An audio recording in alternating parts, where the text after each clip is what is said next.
شروع اللہ کے نام سے جو نہایت مہربان اور رحم والا ہے۔ عاطف تھاٹس کے معزز دوستوں کو محبت بھرا سلام۔ امید کرتا ہوں آپ سب خیر و عافیت سے ہوں گے۔ ایک نوجوان اپنا حال بیان کرتا ہے کہ میری شادی کو 7 برس گزر چکے ہیں۔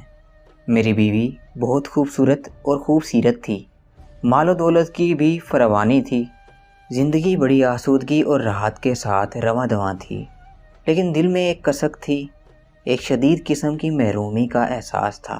ہم اب تک اولاد کی نعمت سے محروم تھے۔ علاج کے لیے بہت سے ڈاکٹروں کے پاس گئے، بہت سی ادویات استعمال کی، نہ صرف اپنے ملک میں بلکہ بیرون ملک میں بھی علاج کروایا۔ کوئی ڈاکٹر اپنی تشخیص میں مجھے اس بانجھ پن کا ذمہ دار ٹھہراتا تو کوئی کہتا کہ میری بیوی بانجھ ہے۔ علاج کے دعوے تو بہت کیے گئے لیکن مقصد حاصل نہ ہو سکا۔ یہ محرومی ہمارے اعصاب پر اس قدر سوار تھی کہ گھر میں ہماری گفتگو کا زیادہ تر حصہ اسی موضوع کے متعلق ہوتا۔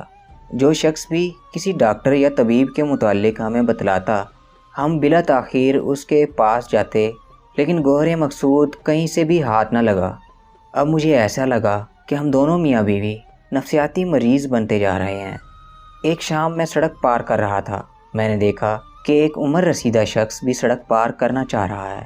اس کی بینائی کمزور تھی۔ میں نے اس کا ہاتھ پکڑ لیا اور اپنے ساتھ اسے سڑک پار کروانے لگا۔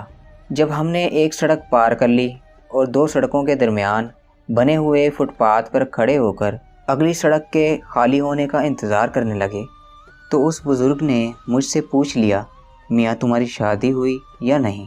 میں نے جواب دیا، جی ہاں ہو چکی ہے۔ تمہارے کتنے بچے ہیں؟ بابا جی میری شادی کو 7 سال ہو چکے ہیں لیکن ابھی تک اولاد کی نعمت سے محروم ہوں۔ میں نے علاج کے لیے دنیا جہان کی خاک چھان ماری ہے، کوئی ڈاکٹر اور حکیم نہیں چھوڑا لیکن کوئی فائدہ نہیں ہوا۔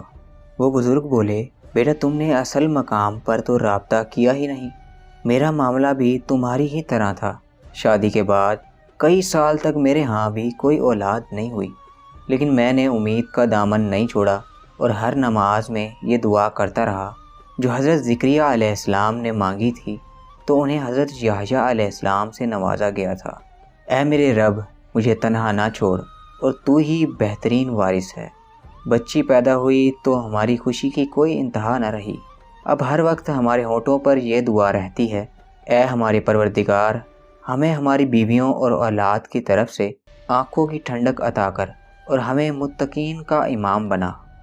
بے شک اللہ ہی پیدا کرنے والا ہے اور ہمیں چاہیے کہ سب سے پہلے اللہ تعالیٰ سے رجوع کریں، کیونکہ ساری دنیا کا نظام وہی چلا رہا ہے۔ ہمیں چاہیے کہ جو کچھ بھی مانگنا ہے صرف اور صرف اللہ سے مانگیں۔ بے شک اللہ ہر چیز پر قادر ہے۔ اللہ رب العزت ہماری تمام جائز خواہشات آرزوؤں کو پورا کرے، آمین۔ امید کرتا ہوں آپ کو یہ ویڈیو پسند آئی ہوگی۔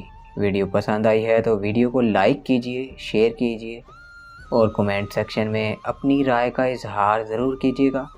سانسوں نے وفا کی تو ایک نئی ویڈیو کے ساتھ پھر سے حاضر ہوں گے، تب تک کے لیے اللہ حافظ۔